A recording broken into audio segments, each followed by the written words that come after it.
Barb K, I am so very honored that you are here for today's masterclass conversation. Thank you so much. So many writers want to know what's it like to be a screenwriter? How'd you do it? What kind of books? All the things, all the questions. So thank you for being present and for being the amazing screenwriter that did, produced Stolen Hearts. Or yes, Stolen by Their Father. I always forget that we changed the title of the movie in the last moment. Stolen by Their Father. Thank you, Barb. Thank you for having me. And also thank you, as I've always said, for trusting me with your story because, you know, it is definitely, I can't imagine being on the other side of this and having your story told through somebody else's words and voice. And I mean, you're such a pleasure to work with. I thank you. You were a pleasure to work with, and I really appreciate you being here today. Barb, tell us a little bit about yourself outside of Stolen by Their Father. You've done a lot of work. You're an award-winning screenwriter. Can you give us a couple of the highlights of your career of things you've written you feel really great about? Yeah, I mean, I think that obviously accolades and awards are always amazing. You'd be recognized. Recently, I was awarded the Canadian Screen Award for Oh, I did. Yeah, it called now. Of course, how could you imagine now? I'm gonna blank of what the name is called. Well, the first year I was nominated for Mean Girl or sorry, Mean Queen. okay. That was so I was nominated that first year, and then the second year I was nominated and I won. You know what? It's right here, and I'm going to because they changed the title on me as well. Sorry, I'm moving around here. Glass Houses. Therapy. Yeah, and that is a thriller that I wrote for a company here in Canada out of Montreal called Enchendo Media, and they're wonderful to work with. They've always pushed me as far as a screenwriter. I find they sort of go outside of the box, so the process with them has always been incredible. So that was an amazing highlight. Currently, I'm working on a series of 4 movies. It's like a block. They can be. I can't tell you a lot about it because it hasn't been announced yet, but it's a very exciting project because it's actually 4 standalone movies that can also be watched together as a series. Oh, I love it. Yeah, yeah. So that's very exciting. This is something I'm working on now. I've been very excited about. So that has been fantastic, and that really, I mean, it's for me, it's always, I love working with new people. So with yourself, for example, with Cineflix, who did your film, whenever I get the opportunity to work with somebody new, that to me is always fun and exciting because it just, it changes things up. It's all about the journey. I feel like the best part of being a creative is that journey and who you meet along the way. I Yes. so appreciate that. What kind of schooling did you go to? What kind of classes did you take to become a screenwriter? Because we have a lot of authors who are interested in that. Right. So interesting enough, like my journey to becoming a screenwriter was pretty bumpy. You might be surprised to find out that I'm actually a high school dropout. I love it. I went back and I tried to conquer school several times, and trying to did several different things until I finally revisited. I always had a passion for writing, even as a little girl. But sitting down, as writing a novel was very daunting to me, and I've always thought very visually.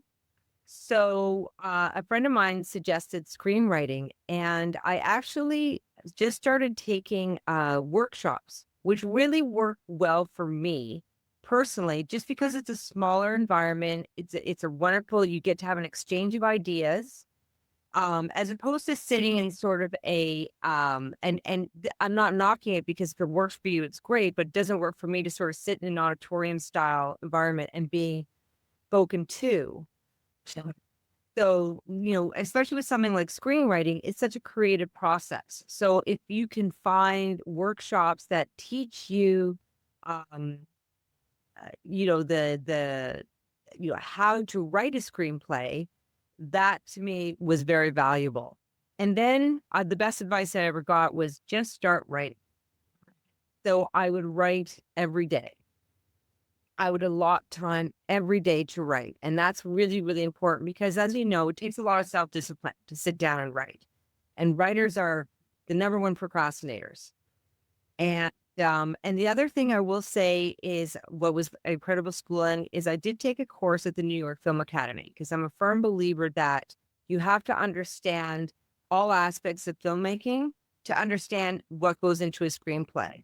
So learning, getting in front of a camera, knowing what it's like to deliver lines as an actor, knowing how to edit, all because editing teaches you how to tell a story visually. So all those types of things. So the New York Film Academy was a great experience because we just went and we indie style, we went out and made movies for 4 months and cut them. So that to me was incredibly valuable. Um, so I would highly recommend any person interested in getting into screenwriting to really sort of immerse themselves in the schooling of filmmaking as a whole. I love it. I heard another author say that her being in plays, local theater, helped before she decided to take a workshop in screenwriting. And I think, well, that's smart. I would have never thought of such things. So that totally makes sense to me. Now, what is your life like? Like, how do you get your projects, and do you stay at home and do your screenwriting? What's the average day like for you? Yeah, I mean, definitely, as I said before, I mean, learning discipline to write every day is really important. So I look at it as a job, just like everybody else has a job. I get up in the morning, I have my to-do list, and I sit down at my computer every morning, whatever, say it's 9 o'clock, and I say, okay, today I'm going to write X amount of pages. And I set goals for myself. And for me, I'm a very goal-oriented person, so that works for me. I think especially for something where you don't have a lot of, if you don't have a hard deadline and you are just endeavoring on writing a screenplay for your first time, to give yourself those deadlines is a good idea. So you get it done. Everybody's process as far as how they set about writing screenplays different. I always need to have what I call sort of like my blueprint. So when I have an idea, I write a 2-page outline, which then progresses to anywhere from a 12 to 20-page more detailed outline, which is pretty much scene by scene of the movie, and then sit down and actually start writing the script because I need to know personally where the story is going before I start. Now and I know there's some screenwriters who work differently. They actually just start and they have no idea where it's going to go. I've heard of screenwriters who write the ending first and work backwards. But I think just sitting down every day and finding the time to write is very, very important. And looking at it as just, well, as a job, because it's a job. Absolutely. Now, a couple of questions. One is for you as a reader, let's say, when you're reading a book for the fun of it, whether you're reading fiction or nonfiction, maybe even a short story, what is it that kind of clicks with you now as a screenwriter where you say, hey, that would adapt really well into a movie? I think it goes back to the visual aspects again. If I can see it as I'm reading it, that excites me because screenwriting is there's a term they say, show me, don't tell me, because it is really, even though it's still the written word on the page, you always have to remember it's a visual medium. So when I'm reading a book and I can actually see the action, and even if it's a drama where there's a lot, there's not a lot of action in the sense of maybe like in espionage thriller or something like that. But if I can really see it in my mind's eye, that is really, really helpful. And if it's got pace, if it's got movement, that sort of thing too. With As with any screenplay, I think genre is also really important. So I mean, whereas, yeah, I mean, if I were Steven Spielberg and I was sitting down and I was reading, a World War II epic story, sure, I could say, you know what, I could make this into a movie. But for the average producer, for the, average, director, whoever it is, um, if the genre resonates with what they can feasibly um, adapt from book to screen, I think that really helps too. And if the genre is specific to what is out there right now, romantic comedies are so big because of the Hallmark Channel and Lifetime and all that.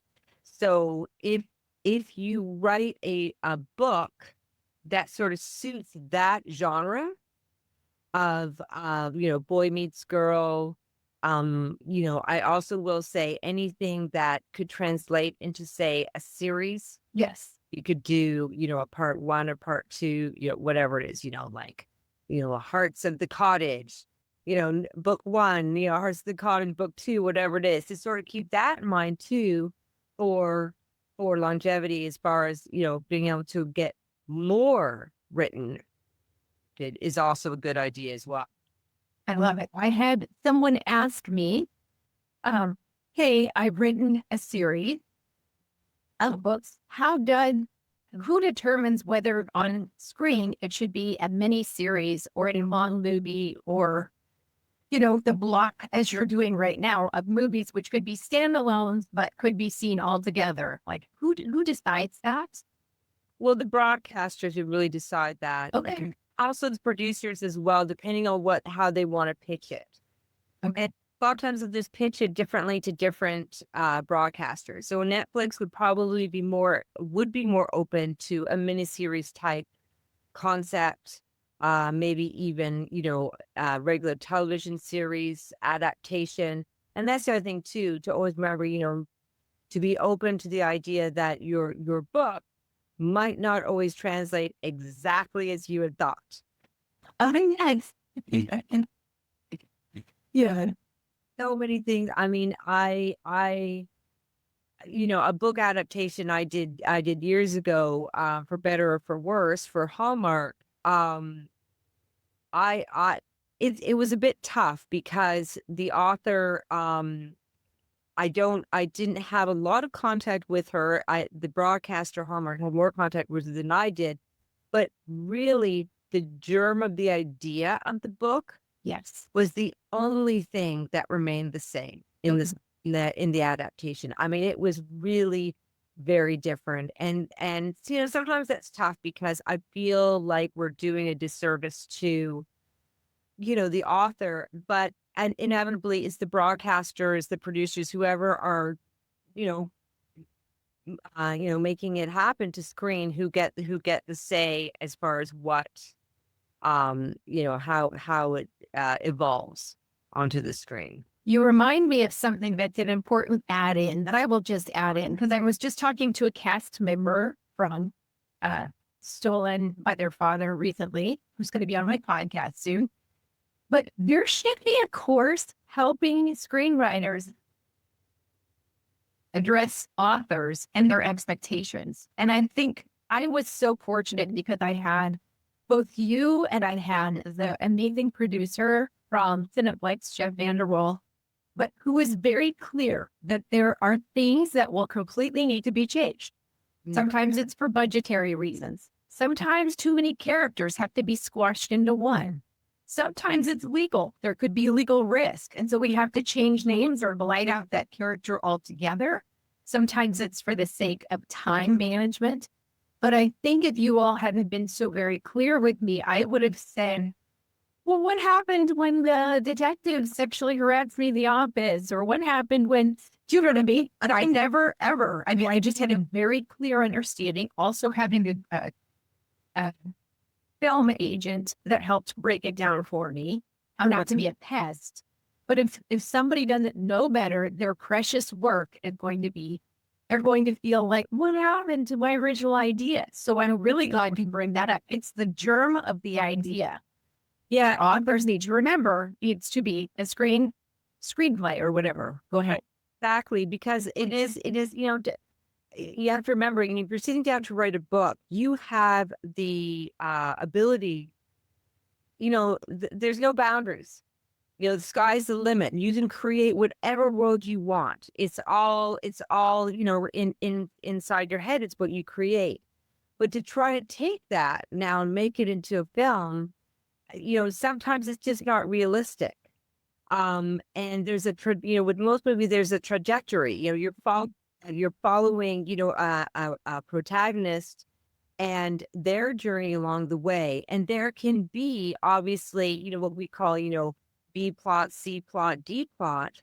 But a lot of the time we're following what we call the hero's journey along the way. And a lot of the other extras have to fall away or else it feels convoluted on the screen.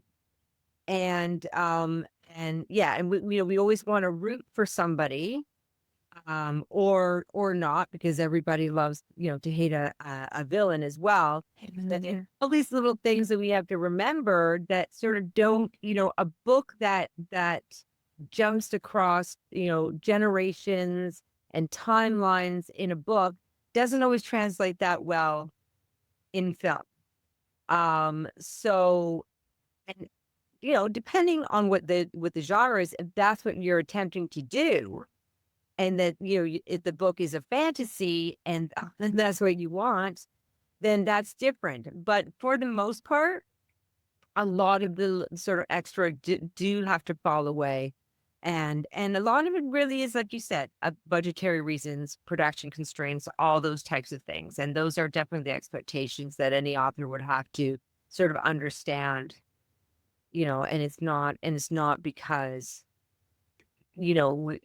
purposely trying to do disservice to the original piece of work. It is just what we're, is capable of doing at the time. Understanding that boundary is so important. Understanding the sort of guidelines and protocols. It really is, because otherwise, like so too many other things, it becomes a personal thing in the author's journey, and no good comes of it. No good comes of it. So I love that you outlined that. Now, Barb, let's pretend that you wrote a book that was wonderful and you liked it. It was well edited. You're marketing it, and you have the chops to write the screenplay. We know that writing screenplays are just a far different skill set than writing a novel, or a memoir. So I'm glad you brought that up. But what would you do if you weren't contracting? In other words, what would be your next steps to get it after you had your book, you wrote a screenplay, you were comfortable, it had been workshopped in a critique room. Right. What would you say would be your next step if you were just starting out? I think the number one thing I always like to tell budding authors or screenwriters is don't be afraid to get your work out there.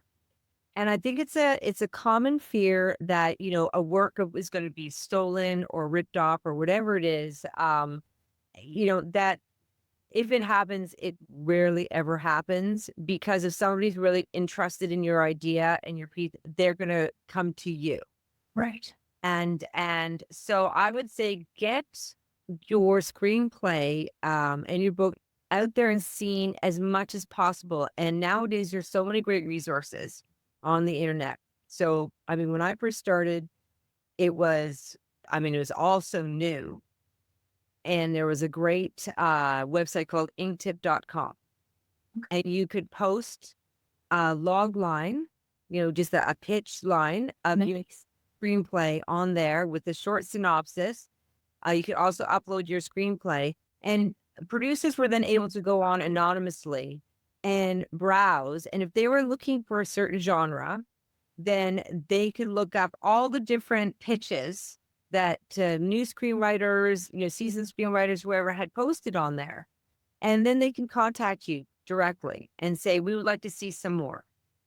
So, those types of resources, I would say 100% to get out there, because it is tricky. I'm not going to lie, because it's a bit of a catch-22 where agents don't take unsolicited work from unproduced writers, but you need an agent to produce.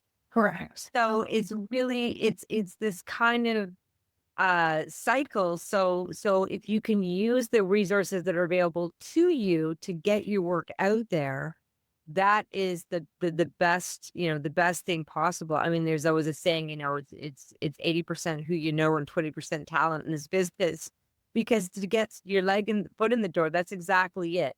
To just make those connections and nurture the connections, and yeah, and have your material read as much as possible.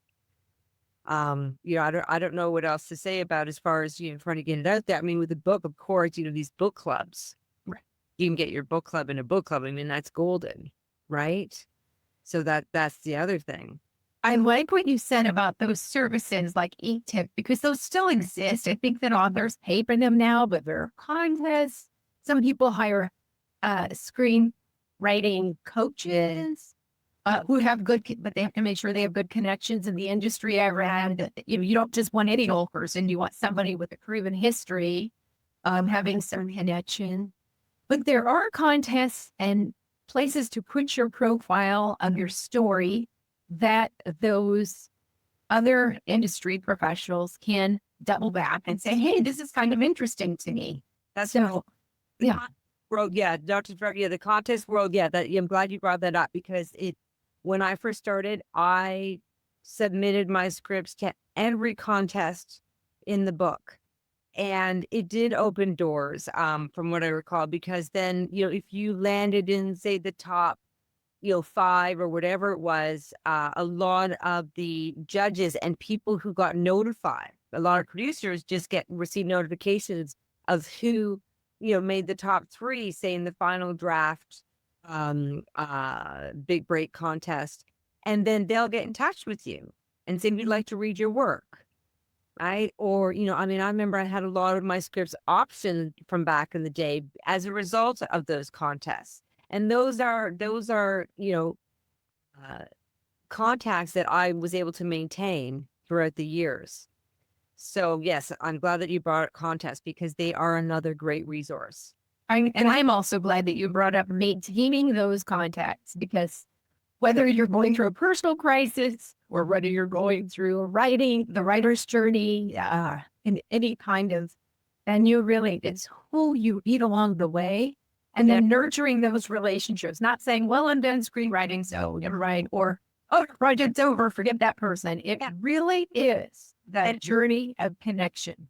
Yeah, and also making sure that you're not a one-trick pony. So, when you have a script under your belt, keep a book and start writing down ideas for other scripts that you may have, or books, or whatever it is that you want to pursue, because, a lot of producers will say, I like what you've written here. It's not exactly what we're looking for. What else have you got? And if you can pitch them in that moment a couple of other ideas that might interest them, well, that is fantastic too. And when you're maintaining those relationships, if you're checking in with the producer after 6 months that they last read your work, you've spoken to them, you write a little email, just, saying, hey, and then you can throw in that email, say, I've been working on, just a heads up, I've been working on this great project, which I think might fit your slate. Here's the log line. And you throw it in the body of the email, and it might spark something. And always remember, short and sweet, because as we know, producers hate reading, because they always have a stack on their desk of stuff that they have to read. So if you can grab their attention quickly, that's really important. But yeah, keep yourself in the forefront of their mind if you can. I think that really goes a long way. I love it. That has been so incredibly helpful. Is it fun, your job? Do you enjoy? I personally feel so grateful that I get to do this every day, because there are so many talented writers out there who are waiting for their break. So I feel incredibly fortunate and grateful that I get to do this every day, because I love it. Trust me, I have days where I procrastinate, and I spin my wheels, because when you're trying to solve, a plot point problem in a script, yeah, you will spin and spin and spin in your head for days till you get it sorted. That's the other thing too. I find that this type of work, lives with you. I mean, I know there's a lot of professions out there that, you take it home at the end of the day, but with writing, as I'm sure all writers know, it lives with you. It stays with you. When you're writing that book, when you're writing that screenplay, the characters are inside your head all the time. So I go to bed with a pad of paper. I have a little box with notepad and pen in there, because the moments, the epiphanies come to me always just before I'm falling asleep. So then I have to get myself up and write it down so I don't forget. Oh, I love that. Great advice. Great advice. I mean, that's a wonderful tip to have.